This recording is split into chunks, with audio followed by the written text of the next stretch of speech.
Ginugunita natin ngayon ang lahat ng mga pumanaw na Kristiyano. Magsitayo pong lahat sa pagsisimula nating banal na misa.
Sa ngalan ng Ama at ng Anak at ng Espiritu Santo. Amen. Sumainyo ang Panginoon. At sumayo rin. Sa araw na ito, ginugunita natin ang lahat ng mga pumanaw na Kristiyano. Kabilang narito ang mga minamahal nating nauna na sa atin. Ipinakakahulugan ng ating pananampalataya sa kasamahan ng mga banal ng ating pakikiniig sa Diyos at sa isa't isa ay hindi nagtatapos sa kamatayan. Silang mga nasa langit ang tagapamamagitan natin ng ating Panginoon. Silang mga dinadalisay pa ang kaluluwa ay nakikinabang sa ating mga panalangin, lalo na sa banal na Eucharistia na inaalay natin para sa kanila. Puno ng pag-ibig, ipanalangin natin silang makapiling nawa ang ating Panginoon sa Kanyang kaharian. Mga kapatid, tinitipon tayo bilang kaanib ng angkan ng Diyos, kaya dumulog tayo sa mawaing Panginoong nagpapatawad ng lubos. Sa pagkakataon na ito, aminin po natin ang ating mga nagawang pagkakasala. Inaamin ko sa makapangyarihang Diyos at sa inyo mga kapatid, na lumahak ako ng nagkasala sa isip, sa salita, sa gawa, at sa aking pagkukulang. Kaya isinasamo ko sa mahal na Birhen Maria, sa lahat ng mga anghel at mga banal, at sa inyo mga kapatid, na ako'y manalangin sa Panginoong ating Diyos. Kawaan tayo ng makapangyarihang Diyos, patawarin tayo sa ating mga kasalanan, at patubayan tayo tungo sa buhay na walang hanggan. Amen. Amen.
Ama naming makapangyarihan, dinggin mo ang aming mga kahilingan upang sa pagpapahayag ng aming pananampalataya sa anak mong nabubuhay mula sa mga patay, ang aming pag-asang malamig sa pagkabuhay ng mga lingkod mo ay tumibay. Sa pamamagitan niya, kasama ng Espiritu Santo, magpasawalang hanggan. Amen. Magsiupo pong lahat.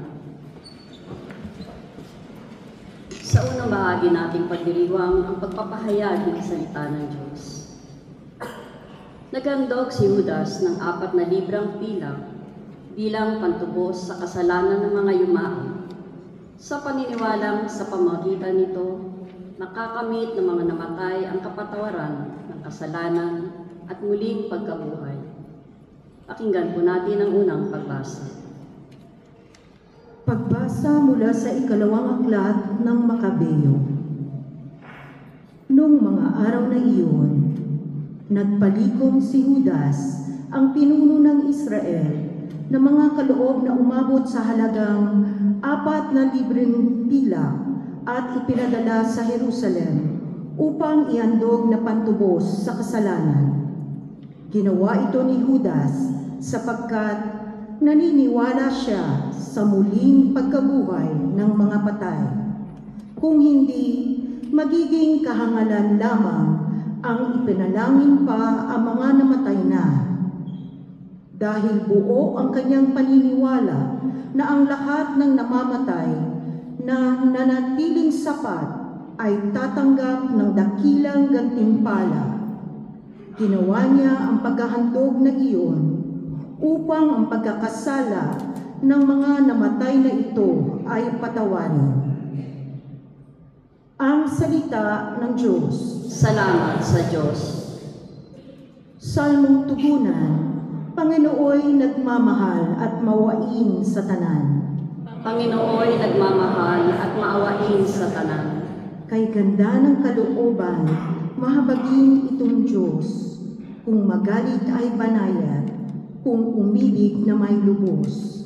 Kung siya ay magparusa, di katumbas ng pagsuway, di na tayo sinisingil sa nagawang kasalanan. Panginooy nagmamahal at maawain sa tanan. Kung paano nahahabag ang ama sa anak niya, gayon siya nahahabag sa may takot sa kanya. Alam niya na alabok, yaong ating pinagmulan. Alam niyang babalik din sa alabok kung mamatay. Panginooy nagmamahal at maawain sa tanan.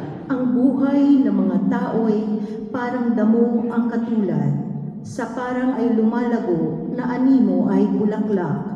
Kapag ito'y nahanginan, nawawala't nalalagas. Nawawala man din ito at hindi na mamalas. Panginooy nagmamahal at maawain sa tanan.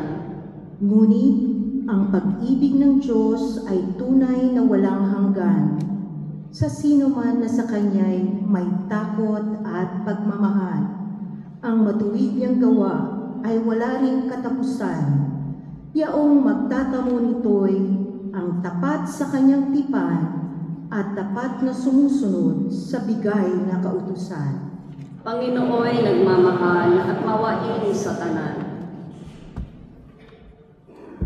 Naniniwala si San Pablo na wala makapaghiwalay sa atin sa Diyos, sapagkat si Kristo Jesus na muling nabuhay ang namamagitan sa atin sa Diyos Ama. Pakinggan po natin ang ikalawang pagbasa. Pagbasa mula sa sulat ni Apostol San Pablo sa mga taga-Roma. Mga kapatid, kung ang Diyos ay panig sa atin, sino ang laban sa atin? Hindi niya ipinagkait ang sarili niyang anak, kundi ibinigay para sa ating lahat. Kung naipagkaloob niya sa atin ang kanyang anak, hindi ba niya ipagkakaloob sa atin ang lahat ng bagay, kasama ng kanyang anak? Sino ang maghaharap ng sakdal laban sa mga hinirang ng Diyos, gayong ang Diyos ang nagpapawalang sala sa kanila? Sino ang hahatol ng kaparusahan? Si Kristo Jesus bang nasa kanan ng Diyos? Siya pa nga ang namatay at muling binuhay at ngayoy namamagitan para sa atin. Sino ang makapaghiwalay sa atin sa pagmamahal ni Kristo? Ang paghihirap ba? Ang kapighatian? Ang pag-usig? Ang gutom? Ang kahubaran? Ang panganib o ang tabak? Hindi.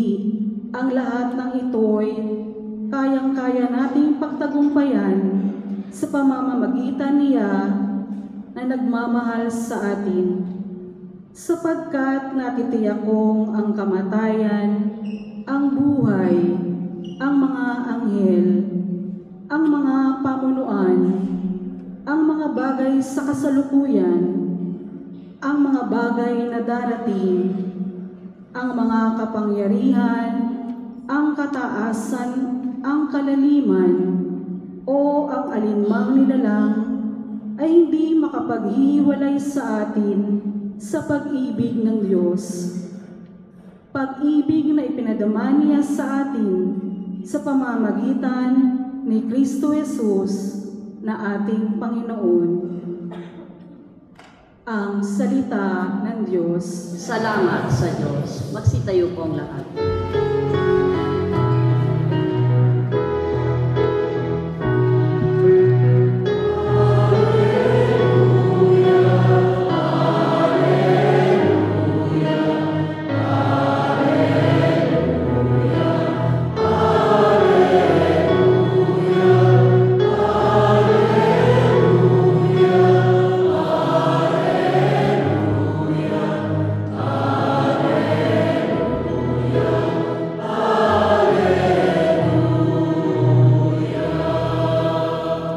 Sabay-sabay pong lahat. Halina at inyong kampan ang langit na kaharian, pamana ng Amang Mahal.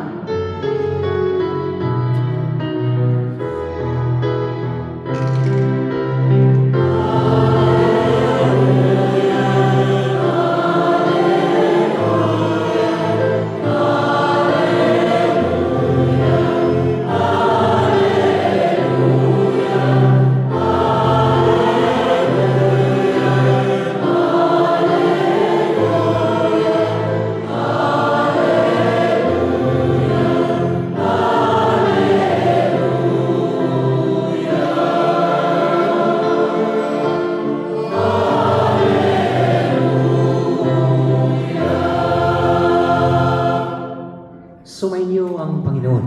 At sumayo din. Ang pagpapahayag ng mabuting balita ng Panginoon ayon kay San Juan. Papuri sa iyo, Panginoon. Noong panahon iyon, sinabi ni Jesus sa kanyang mga alagad, "Huwag kayong mabalisa. Manalig kayo sa Diyos at manalig din kayo sa akin. Sa bahay ng aking Ama ay maraming silid. Kung hindi gayon, at paroroon ako upang ipaghanda ko kayo ng matitirhan. Kapag naroon na ako at naipaghanda na kayo ng matitirhan, babalik ako at isasama kayo sa kinaroroonan ko. At alam na ninyo ang daan patungo sa pupuntahan ko." Sinabi sa kanya ni Tomas, "Panginoon, hindi po namin alam kung saan kayo pupunta. Paano namin malalaman ang daan?" Sumagot si Jesus, "Ako ang daan, ang katotohanan at ang buhay. Walang makapupunta sa Ama kundi sa pamamagitan ko." Mga kapatid, ang mabuting balita ng ating kaligtasan. Pinupuri ka namin, Panginoong Jesucristo. Magsiupo pong lahat. Magandang gabi po sa ating lahat. Kanina may nagsabi sa akin na maligayang kapistahan, Father. Kapistahan ng mga patay. Hindi po. Kahapon po yung mga kapistahan ng mga santo at mga santas na kung saan kahit hindi santo at hindi santa yung ating mahal sa buhay ay sinasama natin sa hanay ng mga banal. Kaya sinasabi natin na kapistahan. Okay? Salamat sa background. Ngayon po ay ginugunita po natin ang lahat ng mga Kristiyano na pumanaw na nauna po sa atin, yung mahal natin sa buhay. Bago po ako magsimula mga kapatid at magpapatuloy sa aking pagkikibahagi sa mga pagbasa, nais po akong magkwento sa inyo. Pwede po bang magkwento? Minsan si Adot natulog, pasipol-sipol habang nakasakay sa kanyang duyan. Biglang dumating ang anghel ng kamatayan. Dumating kaagad. Nagulat si Adot dahil nakita niya ang anghel ng kamatayan. Sabi niya, Adot, bakit nandito ka?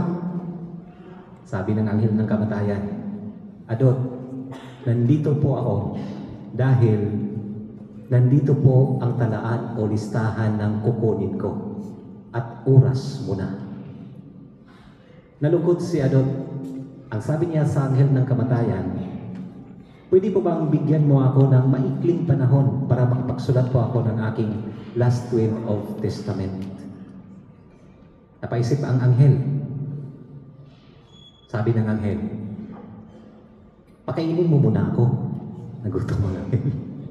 Sige, kumain ka sa kusina habang ako'y magsusulat muna.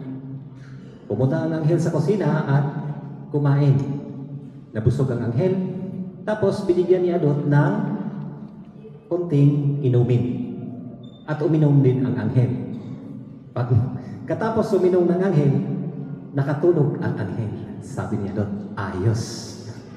Nung kapagpahinga na ang anghel at nakatulog na, kinuha ni Adot ang listahan o talaan ng kamatayan. Binura niya ang kanyang pangalan at inilagay sa dulo. Ngayon, nagising ang anghel ng kamatayan. Sabi ng anghel ng kamatayan, Adot, masarap ang aking tulog, ang aking pahinga, at nabusog ako, at kunting hilo sa napainom mo sa akin. Nagpapasalamat ako sa iyo. Kaya meron akong balita, magandang balita na sasabihin sa iyo. Hindi, masaya si Adot dahil may magandang balita. Ayos, hindi ako kukunin ng anghel. Ano po yun, anghel? Sabi ni Adot. Ngayon, dahil ikaw ang nasa una ng aking talaan ng kamatayan, magsimula po ako sa dulo. Patay pa rin si Adot. Minsan sa buhay po natin mga kapatid, masasabi po natin na, bakit po ba namatay po yun? Bata pa. Bakit nga po yun? 30 years old, 25 years old, may cancer na, namatay. Bakit nga po ba? No? Marami tayong mga tanong sa buhay na gano'n. Bakit hindi po yung matanda na kung saan ilang taon nang hindi nakakaramdam ng kaayusan, kapanatagan sa buhay, puno ng sakit, hanggang ngayon buhay pa. Bakit yung bata? Minsan nga, may namatay na nagpapugpugi lang sa kanyang nililigawan. Sabi niya, shhh. Tapos gumiti. Namatay. Bakit? Sumandar sa pader o sa poste. Tapos may live buhay. Patay. Minsan din, merong yung munggo lang, binato ng isang maliit na munggo. Pagbato, umiwas. Tumama yung mata. Sa pako, may titano. Dahil may mga ganong mga kamatayan na hindi natin alam. Pero, isa lang hinihingi niyan mga kapatid, kundi ipagdasal natin sila na kung saan makaisa nila ang ating Panginoong Hesukristo. Kaya nga kanina sa introduction po natin, ang banal na Eucharistia, ang ating panalangin, ang magdadala sa kanila tungo sa langit. At sila naman ang magdadasal sa atin habang tayo'y nabubuhay. Bakit nga po ba, siguro iba sa inyo sasabihin, bakit nga po ba hindi po tayo diretso na lang sa langit? Bakit nga po ba mayroong pagpurgatorio? Kasi nililinis yung yung kaluluwa eh. Yun ang pananampalataya natin, yun ang paniniwala natin, at yun ang ibinibigay ng simbahan po sa atin, base doon sa Ebanghelyo, sa hadis, doon sa marami pa yung mga turo sa katekismo po natin na naayon doon sa Ebanghelyo. Bakit nga po ba? Siguro ang ibang mga kabataan hindi maintindihan po ito. Kung mahal tayo ng Diyos, bakit nga po ba pinapahirapan po tayo? Bakit nga po ba may purgatorio pa? Kung mahal po niya tayo, ibinigay niya ang kanyang buhay, bakit nga po ba hindi po tayo diretso doon sa langit? Just try to imagine, nandito po tayo. Ikaw nasa labas. Oo, nandito tayong, yung iba nandito, nakaputi. Puti ang damit, kumikinang. Ikaw napapasok sa isang lugar na kung saan maputik ang iyong paa. Hindi maputi ang iyong damit. Tapos sasama ka sa kanila. Ano mararamdaman mo? Asiwa. Maasiwa ka at hindi ka komportable. Kaya, ang purgatorio ay paglilinis ng mga kaluluwa na kung saan, ano pa yung kanilang pagkakasala. Mayroong mga kaluluwa na kung saan wala na nakaalala sa kanila. Nasa purgatorio, mayroong mga kaluluwa na matagal na nanatili doon sa purgatorio at walang nakaalala. Mayroong kaluluwa na nahihirapan, matagal na nandoon sa purgatorio at nahihirapan. At minsan, may mga napapanaginipan kayo, mga nanay at tatay, at yung mga kaibigan, na minsan na kung saan nakikita nila kung ano yung mga kahinatnan nila sa pananaginip. Sometimes, hindi po natin yan maiiwasan. May paniniwala po tayo sa mga panaginip. Wala pong makapag-interpret sa atin sa panaginip kung tama o mali, pero base na po yun sa ating pananampalataya. May mga ganong mga bagay na kung saan mabigat sa iyong kalooban, na kung saan din sila din ay mabigat ang kanilang kalooban kasi hindi nakapag-reconcile, na alis na lang sila, namatay na lang sila na hindi nakahingi ng patawad. Kaya yung mga dasal po natin, dito na tayo'y buhay, ay malaking tulong sa kanila kasi hindi na sila makapagdasal katulad sa mga ginagawa nating pagdarasal dito. Habang buhay pa po tayo, ay gagawin po natin para sa kanila. Kaya nga mga kapatid, sabi ni Jesus po dito, ako ang daan, ang katotohanan ng buhay. Sino po sinusundan sa ating mga dasal? Saan po ba kumukuha po tayo ng dasal? Galing sa ating Panginoong Hesukristo. At ang tamang dasal ay ilalaan natin para sa kanila. Sabi nga sa ibang Ebanghelyo ni San Juan, o Ebanghilista, na kung saan, kung sino mang nakakita sa akin at nananalig sa akin, ay magkaroon ng buhay na walang hanggan. At bubuhayin sila ng Ama sa katapusan. Okay? Minsan, meron isang pare. Nagmimisa. Din sabi ng pare, sino ang gustong pumasok sa langit? Pakitaas ang kamay. Lahat ng kanyang mga parokyano, tumaas ang kamay. Ngayon, sabi ng pare, sino po yung gustong mamatay? Walang tumaas ng kamay. Bakit? Dahil kulang sa pananampalataya. Natatakot mamatay. Dapat po bang katakutan ang kamatayan? Yan ang tanong ko sa inyo. Sinong hindi natatakot sa kamatayan? Pakitaas ang kamay. Yung iba ganun. Tapos yung iba maganon pa. Huwag kayong mangupya. No? Sino pong hindi natatakot mamatay? Ngayon.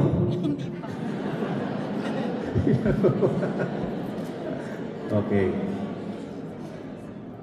Minsan, karamihan sa atin natatakot po tayong mamatay dahil kulang ang ating pananampalataya. No? Hindi pa tayo handa katulad ni Adot, na kung saan pwede pa nating i-extend ang ating buhay. Gagawin natin na may extension pa ang ating buhay. No? Ika nga mga kapatid, may isang kasabihan na it is not death that we should afraid of or fear of. Rather, we should fear of never beginning to live. Hindi ang kamatayan ang ating katatakutan, kundi ang dapat ating kakatakutan, ang buhay natin na hindi natin ginagamit at inaaksaya ang buhay natin sa paggawa ng mga kahulugang bagay. Binibigyan po tayo ng pagkakataon na mabuhay, oportunidad na mabuhay. Gamitin po natin po itong pagkakataon sa mga makahulugang bagay. Ang buhay po natin habang tayo naglalakbay, gamitin po natin sa makahulugang bagay dahil ang laging ipinapangamba at ikinatakot ng isang tao sa dulo ng kanyang buhay ay mapuno siya ng pagsisisi. Nawala ng oras para gawin ang mga bagay na dapat gagawin. Masarap yung nakalatag ka na o hindi ka na nakakalakad, nandoon ka na sa higaan o nandoon ka na sa wheelchair o sa upuan, pero masaya ka dahil fulfilled ka sa iyong buhay. Dahil masaya ka sa mga nakaraan na ginagamit mo ang iyong buhay sa makahulugang bagay. Masarap sabihin na kapag oras na natin sa kamatayan natin, ay masasabi natin sa Panginoon na maraming salamat Panginoon sa buhay na ipinagkaloob mo sa akin. Sa regalo ng buhay na ipinagkatiwala mo sa akin. I am not a worthy servant, I am a worthless servant. Ginawa ko po ang lahat, kayo na po ang bahala sa akin. Kaysa mga bagay na walang kabuluhan. Minsan, meron akong kinakaunsiling. Bata pa, 28, lalaki. Itong hindi pa nahuli sa kanyang asawa, masaya siya. Meron siyang kachat. Pero nung nahuli na, doon na nagsimula ang kalbaryo ng kanyang buhay. Iniwasan siya at hinihiwalayan siya. Mayroong nawala sa kanyang buhay. Pero nagsimula siya ng panibagong buhay at hindi natatakot mabuhay. Ang kadalasan, kapag nawalan ka ng pag-asa, wala ka ng ganang mabuhay. Pero siya, nanatili siya. Hindi siya natatakot na mabuhay muli. Sabi ko sa kanya, hayaan mo lang as long as ikaw ay mabuhay ng tama. Mayroong namatay sa iyo at nawawala, pero huwag mong sabihin na totally mawawala yung asawa at anak mo, pero kung aayusin mo yung buhay mo, makikita yan para bumalik. Kung hindi man bumalik at mayroon ng iba, at least sa iyong sarili ay nabubuhay ka ng tama at pinagsisihan mo yung maling ginagawa. Bakit? Dahil si Arman Cousins ay sabi niya, it is not death that the greatest loss of life. The greatest loss of life of a human person is what dies inside us. Kung ano po yung namatay sa ating sarili. Tingnan po yung katabi ninyo kung buhay pa mo ba yan. Oo, gumiti yan. Buhay na buhay yan. Tapikin ninyo. Kung asawa niyo yan, sampalin ninyo para makaganti ka. Buhay na buhay yan. Gumiti yan. Pero ang tanong ko sa inyo, suriin ninyong mabuti. May buhay pa kaya siya? Yan ang tanong. Bakit mga kapatid? Marami kasi sa atin na buhay pa, pero wala ng buhay. Nawala na ng pag-asa. Nawala na ng excitement para mabuhay. Nawala ng lakas ng loob, courage para magpatuloy sa buhay dahil sa napakaraming problema ng buhay. Huwag po kayong mapakawalan ng pag-asa. Dahil sa ating banal na Eucharistia, sa pag-alala natin sa mahal nating yumao na nauna sa atin, ito ay panalangin para sa kanila at the same time, our hope as we are still alive in this world. Ipinapakita sa atin na yun po ang kahantungan po natin, either purgatorio at langit. Wala naman po siguro gustong pumutang imberno, pakitaas ang kamay. Kaya, pumapasok po tayo sa simbahan, humingi ng awa at pagpatawad ng Diyos na tayo'y bibigyan ng lakas na makakaya ang lahat ng mga hirap sa buhay para hindi po tayo gumagawa o gagawa ng mga masasamang gawain na hindi makabuluhang bagay sa ating buhay. Gawin natin ang mga bagay na ikakasaya ng Diyos kahit na nasasaktan po tayo at hindi naaayon ang panahon sa atin para ikaligaya po natin. Dahil mayroon talagang gusto ang Diyos para sa atin. Dahil kung iisipin po natin, isa lang naman din ang dapat nating mahalin, kung hindi ang Diyos. Ang kapwa ay isang ekspresyon na kung saan nagmamahal ka ng Diyos. Kung ang lahat ng tao ay nag-iisip na nagmamahal ng Diyos, hindi sila mag-iisip na gumawa ng masamang bagay kung mahal talaga nila ang Diyos. Wala pong kaliwaan, wala pong kakananan, kung hindi, diritsahan. Kung ikaw nagmamahal ng Diyos, kung siya nagmamahal ng Diyos, walang gulo. Nagkakaroon ng gulo at problema kung hindi talaga nagmamahal ng Diyos sa tunay ang isang tao na binibigyan ng regalo ng buhay. Kaya mga kapatid, ang challenge ko po sa inyo, pagbalik po ninyo sa bahay po ninyo, manalangin po kayo. Ha? Tingnan ninyo yung sarili. Hindi po yung kukuha kayo ng salamin para tingnan niyo yung sarili. Kung may buhay pa ba ako? Kung maganda pa ba ako? Manalangin po kayo. Panalaminan ninyo ang inyong nakaraan sa inyong buhay. Kung talaga po ba, mayroon ka pang buhay sa buhay na ito. Baka buhay ka, pero patay ang iyong pananampalataya. Malakas lang ang iyong katawan, malakas lang ang iyong isipan. Hindi mo iniintindi ang mga makabuluhang bagay na ibinibigay ng Diyos kasi ginagawa mo ang makamundong bagay. Kaya mga kapatid, huwag ninyong hayaan na mawala ang mga makabuluhang bagay na ito at huwag ninyong hayaan na mamamatay ang inyong pananampalataya at panalangin. Mawala na ang lahat. Huwag lang mamatay ang inyong pananampalataya. Kahit katiting yan, butas, butil ng trigo o mustard seed ang iyong pananampalataya. Basta totoo ang iyong pagdarasal, yan ay kakalugdan ng Diyos dahil totoo kang nagsisisi ng iyong kasalanan habang ikay nabubuhay. Dahil kung mawawala po ang lahat ng ito, sino po ang magdadasal na nauna sa iyo? At ang sarili mo sa bandang dulo, tatanungin mo kung ikaw ba'y makaisa kay Kristo. Kaya sa pagkakataon na ito mga kapatid, manalamin po tayo, gumawa tayo ng makabaluhang bagay nang sa gayon, tayong lahat ay makaisa sa ating mahal sa buhay at ang ating Panginoong Jesucristo. Amen.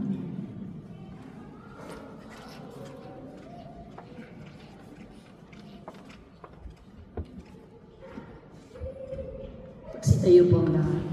Ipahayag natin ating pananampalataya. Sumasampalataya ako sa Diyos sa mga makapangyarihan sa lahat na may gawa ng langit at lupa.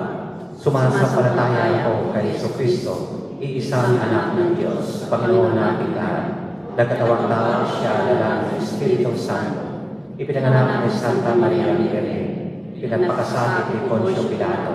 Ipinako sa krus na matay ni nananaw sa kinaroonan ng mga yumao, na may 3 araw na buhay na maguli, umakyat sa langit, naluluklok sa kanan ng Diyos ang mga makapangyarihan sa lahat. Doon magmuulang paririto at hukom sa nabubuhay at nangamatay na tao. Sumasampalataya naman ako sa Diyos Espiritu Santo, sa banal na simbahang Katolika, sa kasamahan ng mga banal, sa kapatawaran ng mga kasalanan, sa pagkabuhay ng muli na namatay na tao, at sa buhay na walang hanggan. Amen. Habang aming inaalala ang mga mahal naming namayapa, Ama, pakinggan mo ang aming mga panalangin upang sa pamagitan ng misteryo paskwal ng iyong anak, makamtan din namin ang iyong walang hanggang pakikiniig sa langit. Ang ating itutugon, Ama naming Diyos, yakapin mo kami sa iyong pag-ibig. Ama naming Diyos, yakapin mo kami sa iyong pag-ibig. Para sa simbahan, idinadalangin namin ang Santo Papa Leon, ika-14, Obispo Aldo, at lahat ng lingkod ng simbahan na patuloy na magpahayag ng katotohanan ng muling pagkabuhay at ng buhay na walang hanggan na kaloob ni Kristo. Manalangin tayo. Ama naming Diyos, yakapin mo kami sa iyong pag-ibig. Para sa bansang Kuwait, hinihiling namin na ang pagpalain, ingatan at pagkalooban ng Diyos ng patuloy na kapayapaan at kaligtasan ang mga pinuno at mamamayan ng Kuwait, ang kanyang kamahalan, Sheikh Michel Al-Ahmed Al-Jaber Al-Sabah at Crown Prince, ang kanyang kamahalan, Sheikh Sabah Al-Khaled Al-Hamad Al-Mubarak Al-Sabah. Manalangin tayo. Ama naming Diyos, yakapin mo kami sa iyong pag-ibig. Para sa mga pinunong pambansa at lokal, hinihiling namin na gabayan sila ng Diyos upang maging mapagkumbaba, makilala ang kanilang mga limitasyon at maglingkod ng may katotohanan at pag-ibig. Manalangin tayo. Ama naming Diyos, yakapin mo kami sa iyong pag-ibig. Para sa mga may pinagdaraanan, idinadalangin namin na sa gitna ng pighati at pasanin, maalala nilang ang Diyos ang tunay na nagbibigay ng pahinga at kapanatagan. Manalangin tayo. Ama namin Diyos, yakapin mo kami sa iyong pag-ibig. Para sa mga yumao, idinadalangin namin na yakapin sila ng Diyos sa kanyang walang hanggang kapayapaan at kaluwalhatian. Manalangin tayo. Ama namin Diyos, yakapin mo kami sa iyong pag-ibig. Para sa ating bansang Pilipinas, naway ilayo sila ng Diyos sa mga mapinsalang kalamidad at pagkalooban ng kapayapaan, kapanatagan at pag-unlad. Isama rin natin ang ating mga pansariling kahilingan at mga pangangailangan ng ating pamayanan. Manalangin tayo. Ama namin Diyos, yakapin mo kami sa iyong pag-ibig. Ang lahat ng ito ay hiniling namin sa ngalan ni Kristo, kasama ng Espiritu Santo, magpasawalang hanggan. Amen. Magsiupo pong lahat. Sa ikalawang bahagi natin pagdiriwang ang huling hapunan.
Manalangin kayo mga kapatid upang ang paghahain natin ay kalugdan ng Diyos sa mga makapangyarihan.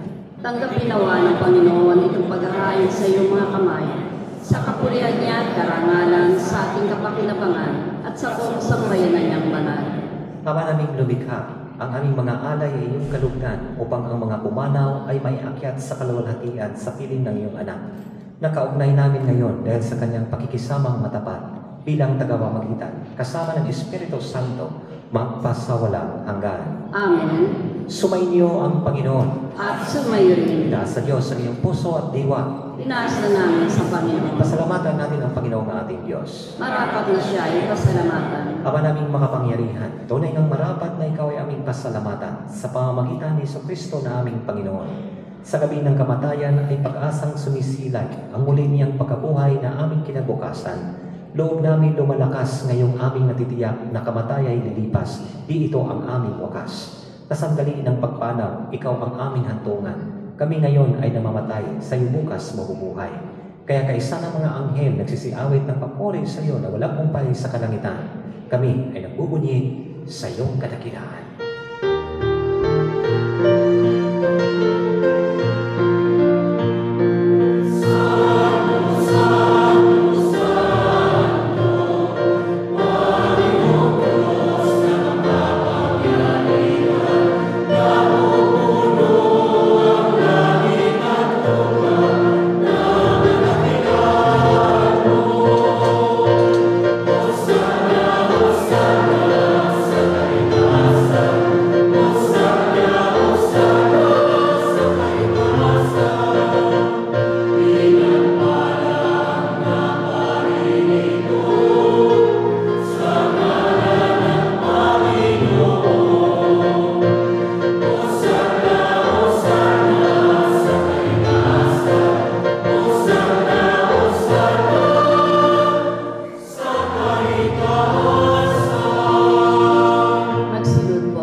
Ama naming banal, ikaw ang bukal ng tanang kabanalan, kaya't sa pamamagitan ng iyong Espiritu, gawin ang banal ang kaloob na ito upang para sa amin ay magiging katawan at dugo ng aming Panginoong Hesukristo. Bago niya pinagtiis ang kusang loob na maging handog, hinawakan niya ang tinapay, pinasalamatan kanya, pinaghati-hati niya iyon, iniabot sa kanyang mga lagad at sinabi, "Tanggapin ninyong lahat ito at kanin. Ito ang aking katawan na ihahandog para sa inyo."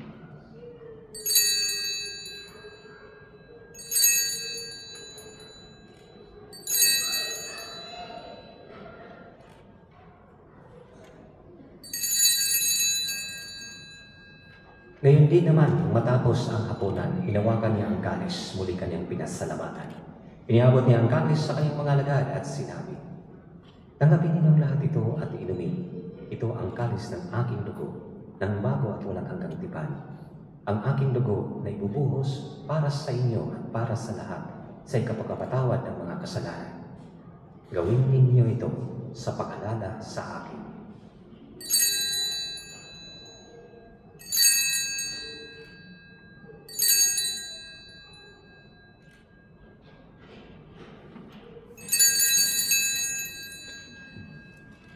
Ipagpunyin natin ang misteryo ng pananampalataya.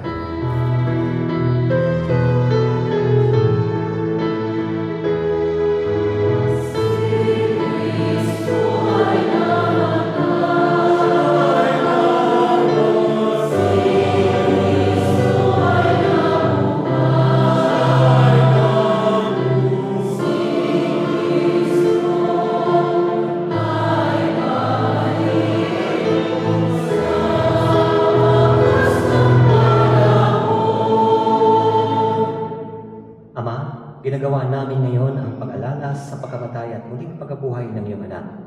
Kaya tinaalay namin sa iyo ang tinapay na nagbibigay buhay at ang kalis ng kakaloob ng kaligtasan. Kami nagpapasalamat dahil kami iyong minarapat na tumayo sa harap mo para maglingkod sa iyo. Isinasamo namin kaming magsasalo-salo sa katawan at dugo ni Kristo ay mabuklod sa pagkakaisa sa pamamagitan ng Espiritu Santo. Ama, lingapin mo ang iyong simbahang naganap sa buong daigdig. Puspusin mo kami sa pag-ibig, kay San Elio na aming Papa at ni Aldo naming Obispo at ng Tanang Kaparian at Laiko. Alalahanin mo rin ang mga kapatid naming nahimlay na may pag-asang sila'y muling mabubuhay, kaya din ang lahat ng mga pumanaw. Kawaan mo sila at patuloyin sa iyong kaliwanagan.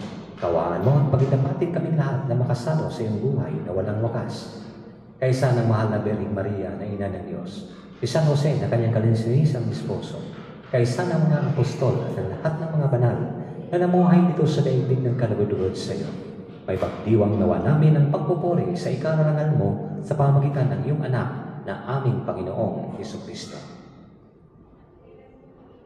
Sa pamamagitan ni Kristo, kasama niya at sa Kanya, ang lahat ng parangal at papuri ay sa iyo, Diyos sa magmakapangyarihan, kasama ng Espiritu Santo, magpasawalang hanggan.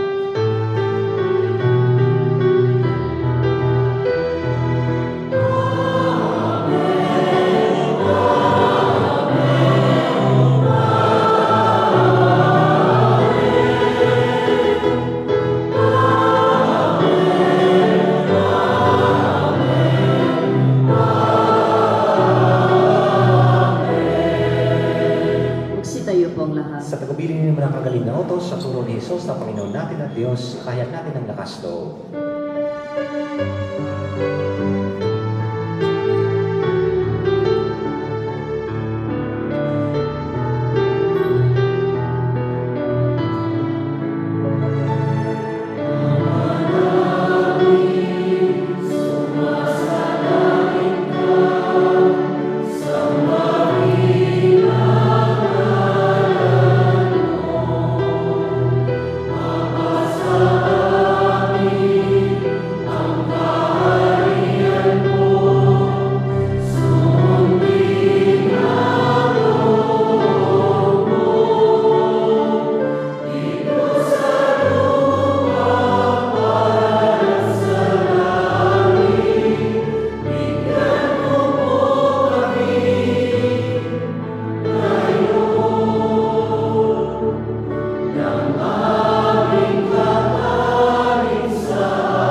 kalooban ng kapayapaan araw-araw, iligtas sa kasalanan at ilayo sa lahat ng kapahamakan.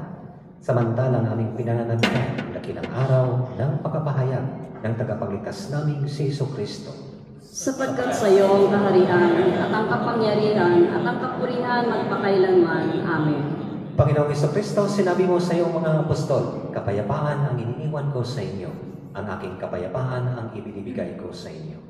Tunghayan mo ang aming pananampalataya at huwag ang aming pagkakasala.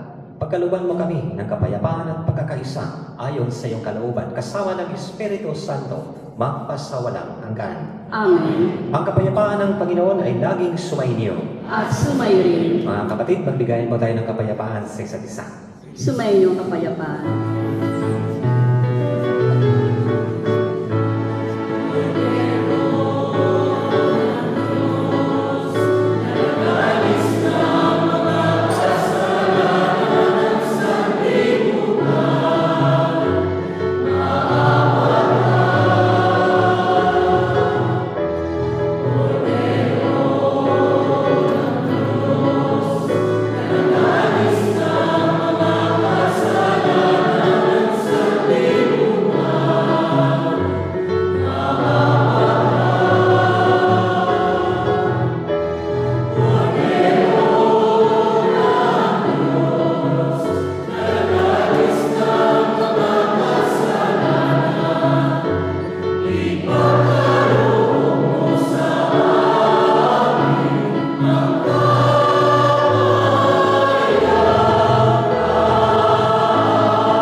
Magsilod po lahat.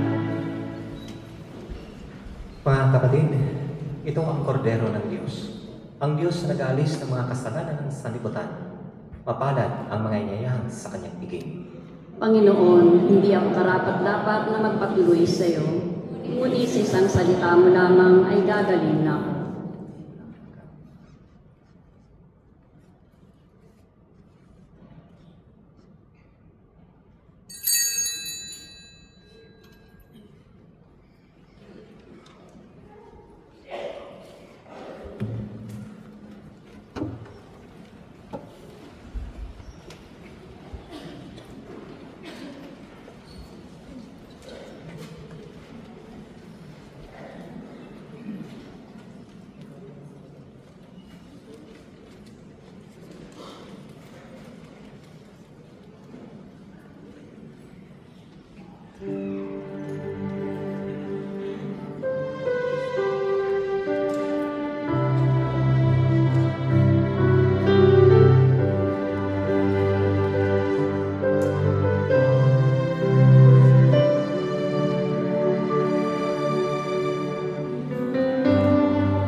Manalangin tayo.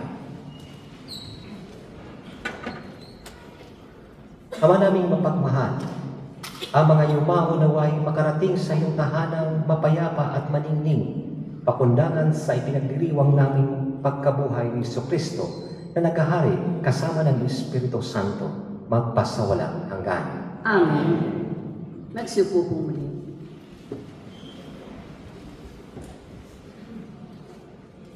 Paris announcement. The first Friday English Holy Hour on November 7 will be from 4:45 p.m. to 5:45 p.m. Distribution of flyers, photographs, or any literature within the church premises is strictly prohibited without prior approval from the bishop. Additional announcements for the updates, events, and announcements of the Holy Family Co-Cathedral Filipino Community, please like and follow the Facebook page of Filipino Catholics in Kuwait.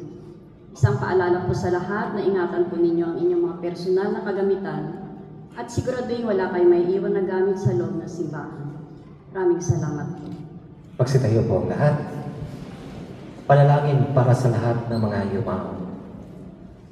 Mga kapatid, bagamat malayo tayo sa lupa na kung saan nakalagak ang labi ng ating minamahal sa buhay, ating mga magulang, pamilya, kapatid, kamag-anak o kaibigan sa pananampalataya na nauna sa atin sa buhay na walang hanggan.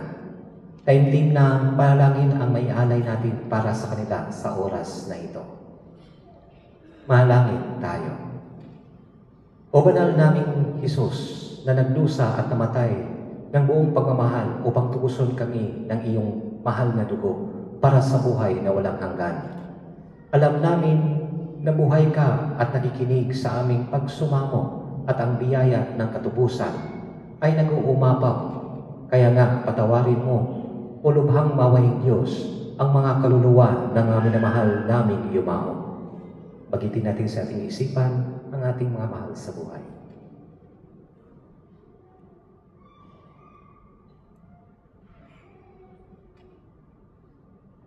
Palayain mo po sila sa mga pagdurusa at hilahil at yakapin sila sa bisig ng iyong dakilang kabutihan at sa mga kalipunan ng mga anghel at mga santo upang malaya sa mga pait at hinagpis. Magpuri at magtamasa at maluklok sila sa paraiso kasama mo sa kawalhatian sa pamamagitan ni Jesucristo kasama ng Espiritu Santo magpasawalang hanggan. Amen.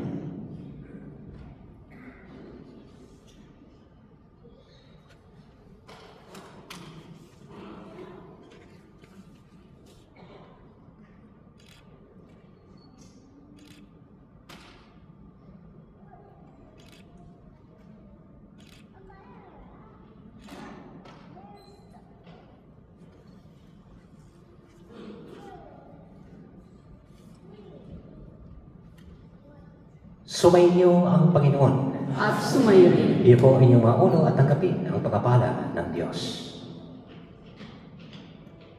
May the Lord bless you. May the Lord keep you. May He show His praise to you and have mercy.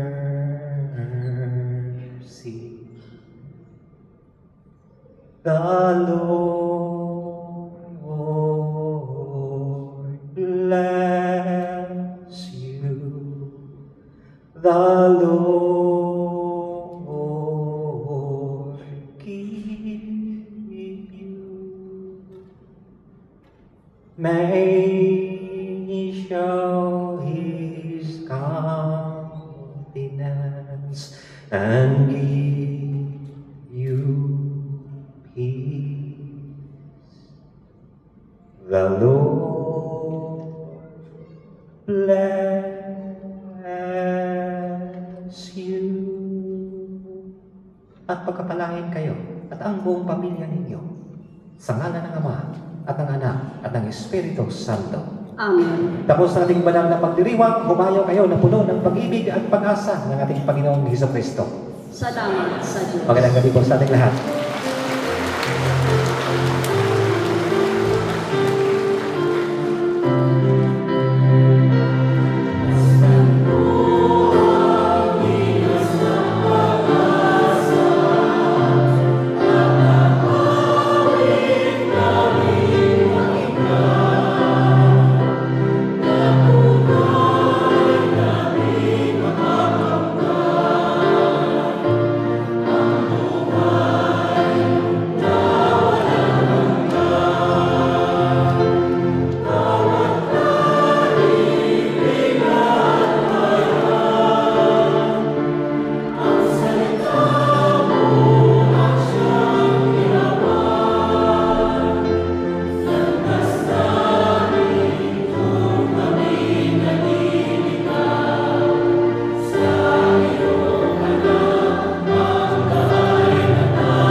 Mr. Hotshot.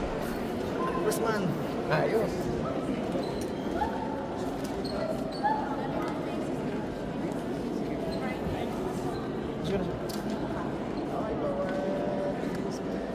Iyon. Okay po. Thank you po. Jowen!